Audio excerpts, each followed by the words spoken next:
We'll go back to the Tokyo national security stuff from today. Former Prime Minister, the new Prime Minister, Anthony Albanese, he certainly looked like he was enjoying himself, rubbing shoulders there with President Biden and others at the Quad meeting in Tokyo.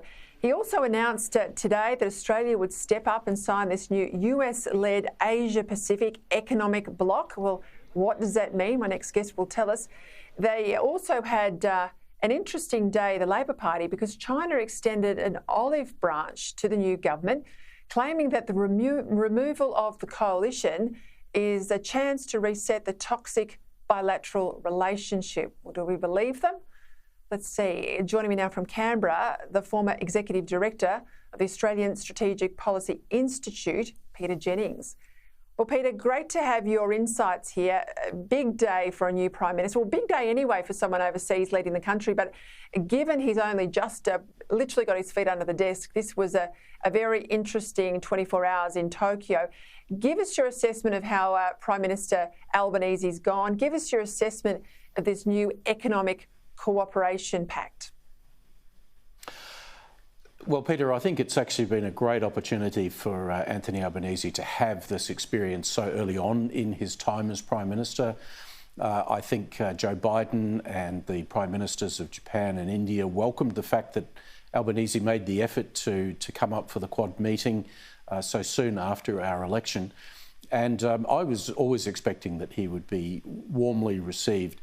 And I think the fact that he's able to sort of establish personal relationships so soon and to be reassuring our closest ally and some of our closest friends that Australia is going to stick to the course on the big security issues of the day is positive.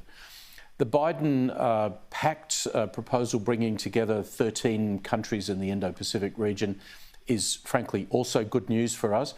It's not a free trade agreement, but it is something that's designed to try to create closer economic cooperation between the countries, to have a modern focus around IT and online commercial activities, and really to provide an alternative for those countries other than being increasingly dominated economically by China. So I think it's a positive, and I'm glad to see that Albanese was prepared to sign up to it as quickly as he did. Talk to me about the declaration from China today that they're going to reset the relationship now that there's been a change of government. They clearly had issues with the Morrison regime. When they say they're open to rebooting the bilateral, can we believe them? Absolutely not. The Global Times, which is the Communist Party's English language newspaper, was editorialising just yesterday that, the deterioration in Australia-China's relations is all Australia's fault. There's been actually no change of rhetoric or language coming from Beijing on that. And I think the Albanese government needs to be very careful here that they're not sort of gulled into thinking that merely a change of government in Australia is going to change the type of relationship we have with Beijing. Things are bad because Australia, under any government, is not going to be prepared to submit to being dominated by China. We don't want to see our alliance relationship weakened. We have concerns about China's human rights abuses. We're concerned about the threat that China presents to Taiwan.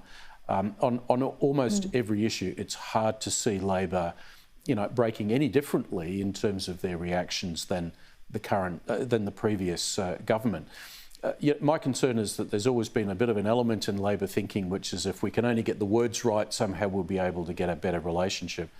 I think the lesson that Albanese will hopefully take over the next few months is that's not the case. We have a problem with China because they're on a very different strategic course to us.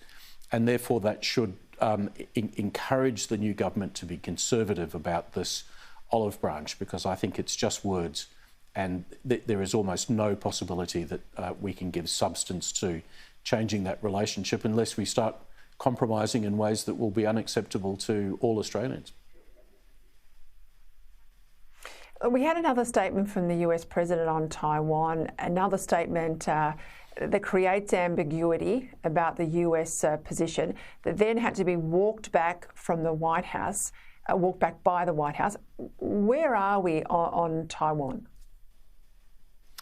Well, Peter, we've had now 3 statements from Joe Biden on each occasion saying that America is going to be prepared to come to the military defence of Taiwan if it's attacked by the United States. If it's attacked by China. And I think this does start to point to a real shift in American thinking and in Biden's thinking. Up until now, American policy has really been just to preserve ambiguity around that issue, to not really have anything precise to say about it.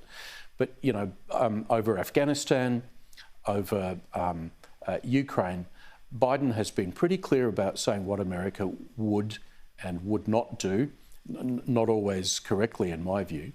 And he has signalled, I think quite decisively now on 3 occasions, that the United States is prepared to go to the military defence of Taiwan. So I see that as a positive, given the threat that China is presenting.